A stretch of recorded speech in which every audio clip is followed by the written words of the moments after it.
13 ওভারে 97 run 0 wicket. হ্যাঁ, 13 ওভারে 97 রান 0 উইকেট। তারপর 29 ওভারে 111 রান 10 উইকেট। হ্যাঁ, 42 ওভারে টিম ইন্ডিয়ার গল্প শেষ। তাহলে কি রোহিত শর্মার জন্য আলাদাভাবে পিচ বানানো হয়েছে? হ্যাঁ, এমন অনেক কোশ্চেন আসছে যে আপনাকে বলি তো কোনোরকমভাবে মনে হচ্ছে যে এটা একটা চ্যাম্পিয়ন টিম। কেননা আগের ম্যাচটার মধ্যেও সেম রেজাল্ট, কোনোরকমভাবে মেনে নেওয়া যায় যে ইন ওয়ান হতেই পারে। কিন্তু এটা কিভাবে সম্ভব যে ভারতের কনফার্ম জেতা ম্যাচ অসম্ভবভাবে হেরে যেতে পারে?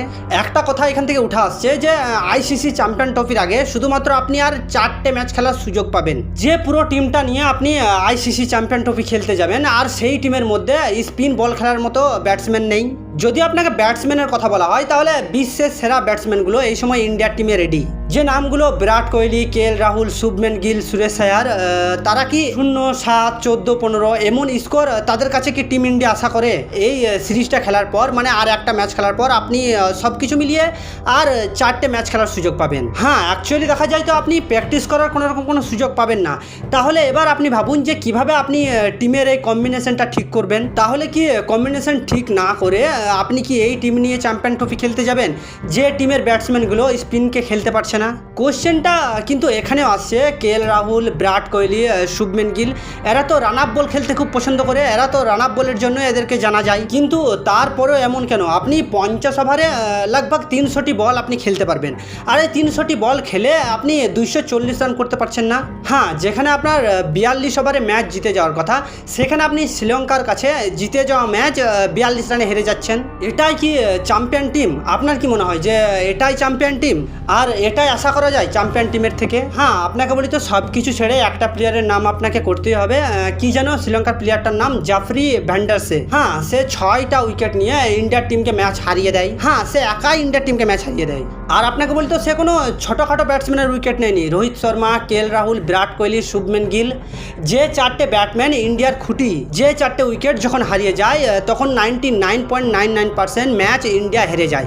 হ্যাঁ, 99% ম্যাচের মধ্যে ইন্ডিয়ার টিম অল উইকেট হয়ে যায়। হ্যাঁ, এবার কোশ্চেনটা আসছে যে পরের ম্যাচে কি জয়সওয়াল যোগ দেবে আর রেহান পারাককে নিয়ে আসবে?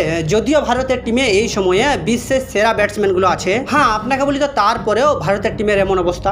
একটা কথা আপনাকে ভেবে দেখা দরকার যে আপনি যখন বড় টিমের সাথে ম্যাচ খেলবেন আপনার কি হতে পারে। কেননা রোহিত শর্মা কি সব ম্যাচ জেতাতে পারবে?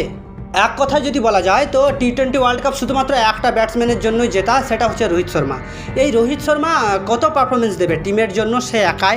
আর হ্যাঁ, আপনাকে বলি তো রোহিত শর্মা অনেক বড় একটা রেকর্ড ভেঙে দিয়েছে ক্রিকেট গোড টেন্ডুলকারের। কেননা আপনাকে বলি তো রোহিত শর্মা এই পর্যন্ত ইন্ডিয়ার টিমের 4th হাইয়েস্ট রান গেটার হয়ে গেছে।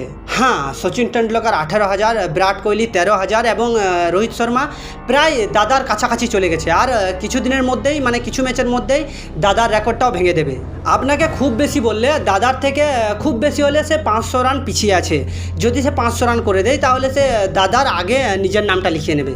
কেননা হিটম্যান যেভাবে চলছে, তার ব্যাট যেভাবে সে চালাচ্ছে, সে দিনটা আর বেশি দিন নেই আসতে। কিন্তু এখানে আর একটা কোশ্চেন যে এই পজিশনে কিং কোথায় গেল? হ্যাঁ, কবে ফিরবে সে তার জায়গায়, সেটা নিয়ে অনেক বড় একটা কোশ্চেন। আর সবথেকে বড় কথা হচ্ছে যে শুভম দুবেকে নিয়ে কি ওর জায়গাটা ইন্ডিয়ার টিমে থাকবে? রাহুল, শেয়ার এরা তো পারফরমেন্স দেখিয়েছে, বাট শুভম দুবের জায়গাটায় কি ঋষভ পান্ত ব্যাক করছে? হ্যাঁ, এটা হওয়া উচিত। কেননা শুভম দুবেকে বারবার চান্স দেওয়া হচ্ছে আর সে ঠিক এমনভাবেই খেলে যাচ্ছে। আর রেকর্ডের কথা বললে যে রেকর্ডটার কথা বলছিলাম সেটা হচ্ছে যে রোহিত শর্মা ক্রিকেট গোড সচিন টেন্ডুলকার 120টা হাফ সেঞ্চুরি করেছিল, আর as a opener Rohit Sharma কাল 121টা হাফ সেঞ্চুরি করে টেন্ডুলকারের রেকর্ডটা ভেঙে দিয়েছে।